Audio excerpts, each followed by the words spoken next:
What is up, scent heads, smell beast, and frag freaks? It's your boy. My name is Mega Dave, and this is Oh So Fraiche.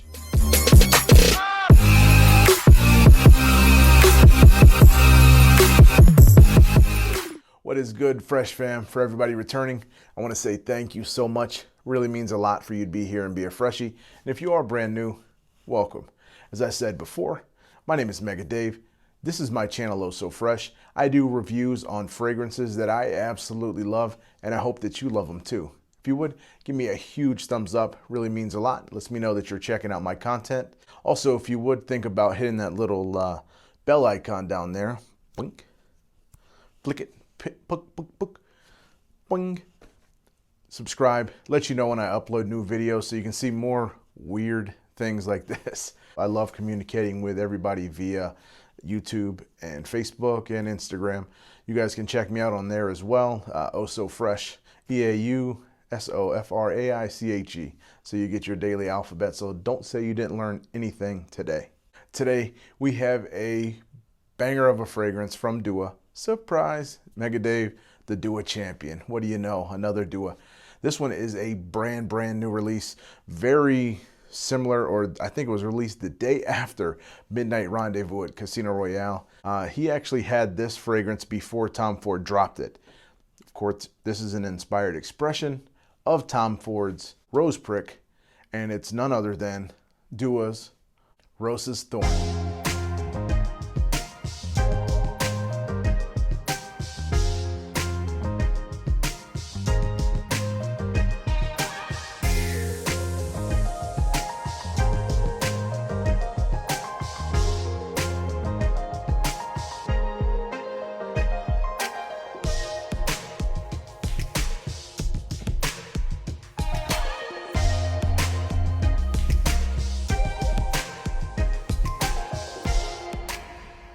Okay, before we get into the actual review, I just want to do a quick pause and say I am so impressed with the character of Massam Raza, who is the owner, the perfumer, the nose behind all of these inspired expressions.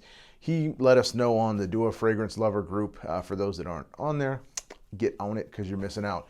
But anyway, he gave us a teaser, if you would, to this way before Tom Ford actually dropped this. He said he already had the actual fragrance.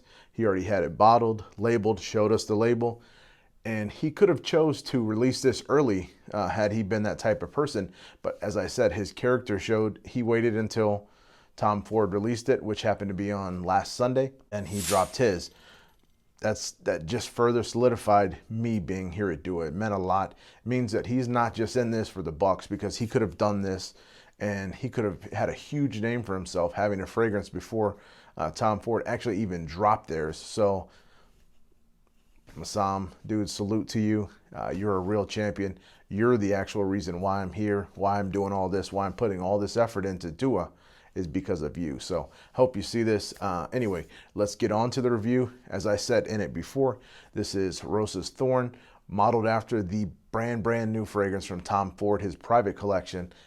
He said in his description, I think, was this is the smell that he has in his own personal rose garden. Of course, I don't have a rose garden, so I don't know, but this is supposedly modeled after that. And let's get into the actual breakdown itself.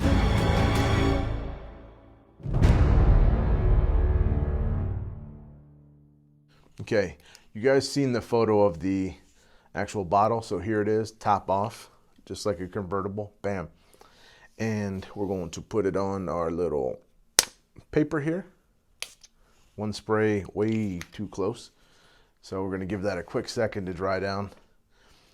And right off the opening, where that rose prick or that thorn comes from, they have to mean that pepper and the turmeric that comes through. And of course it's a pink pepper, which is as harsh as a black pepper, of course, or a Szechuan pepper.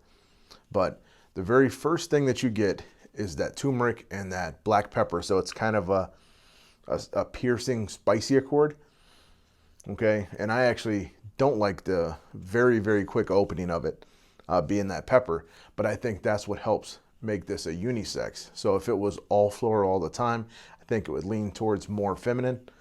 So that pink pepper, and it's already going away. Those roses, and I think there's 3 listed, and I could not tell you the difference between the Bulgarian rose and all this. I can just smell the difference between pinks and reds, being this one is more light, powdery of a rose, instead of some of the other rose fragrances that you can smell and they just smell red to you. This is a lighter rose for sure. And for some reason, and it has to be a blend of maybe the patchouli early coming in with some of this rose, but I get like a honeydew melon type of note-ish vibe with a little pink pepper behind it. There is no honeydew or melon listed. It's mainly rose and other notes, and we'll get to those as well. But that's just to my nose what I get. A slight melon note, and it has to be a blend of some of those fragrances together. You get a really healthy dose of patchouli. It's an earthy patchouli. So as it starts slowly drying down, as you can see, this is still pretty wet.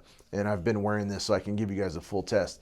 But it's a earthy, like chocolatey, not like gourmandy chocolate. It just kind of gives it like a warm chocolatey scent to it. And those roses, they're in the air. They're a very nice rose fragrance. And I am not a huge proponent of rose, so for me to say that, and definitely a huge proponent of chocolate, I do not tend to care for those chocolate gourmands.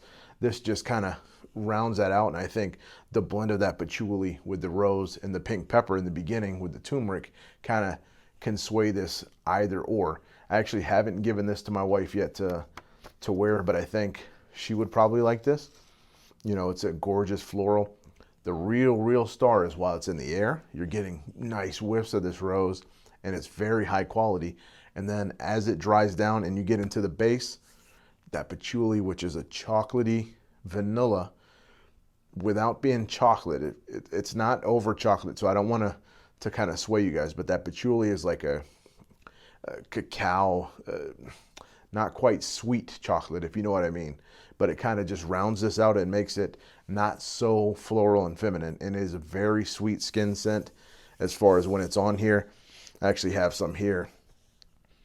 Yeah, it's nice. It's a semi-sweet chocolate with vanilla and then peaks of rose on it as well, if that can help you out. So definitely very seductive fragrance, very mass appealing.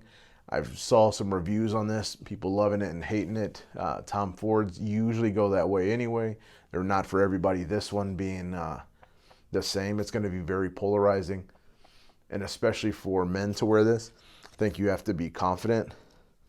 And I'm definitely confident when I wear stuff because you have to own your fragrance. So if you want to smell very high class, because I think this is very high class scent, this is definitely a date night fragrance. I don't think you and your partner should wear simultaneously, but I think I am going to test on her and myself as well, so we can kind of see what it smells like on our skin chemistries. Mine, it works really well. Right now I'm catching small glimpses of chocolate and vanilla, so skin scent completely transformed from the beginning of that spice to a nice floral, and now to a very warm chocolate vanilla, peaks of rose. So the floral does die down and it becomes completely different. So it's very complex. And as with most of Tom Ford's, and Massam doing excellently, is getting layers and layers into this scent so you can get multiple experiences with one scent, which where else can you get that, right? As far as longevity, sillage, projection, I got about 6 hours to 7 hours on my skin. Again, some things work really great. The patchouli probably helped this. If this was a lighter rose, I probably would have got 3 to 4. Honestly, this may last 8 hours, 10 hours plus on you, but I got about 6 hours on this. 1 to 2 projection, very gorgeous projection too. And the skin scent, this has been here about 8 hours, so you have to get right on it to smell. It is a very lovely scent. As I said, you wouldn't be able to tell from the beginning to the end that they're the same fragrance because of that semi-sweet, chocolatey vanilla. And it's very lovely. And then every once in a while as you're passing, I put my arm up to smell, you get a little peak of rose. So ultimately it is very gorgeous. Valentine's Day is coming up, so I would say if these are still in stock, I'm not sure. Last I checked, I think they were, but Valentine's Day is coming up. Definitely think this is a fragrance that everybody should own if you're into roses, if you like that very sophisticated, very seductive rose fragrance mixed with a little twist. Like I said, you get that opening that's different. So this isn't going to be your typical rose fragrance that people think that they know. This is going to shock you, and I think a lot of people are going to love this. So get your hands on it. Link to the description to buy it if it is in stock is going to be down below. Link to my current videos that I've done is also down there. Like I mentioned before, this is a fantastic fragrance. It is brand new. I think a lot of people are going to like it. So if this sounds like it's in your wheelhouse, definitely get your nose on it. If you don't want to buy a full bottle, maybe you can try Mike Fender with Smells and Suds. He may be able to help you out. But other than that, that's all I have for you. Till I see you guys again, be blessed and stay fresh.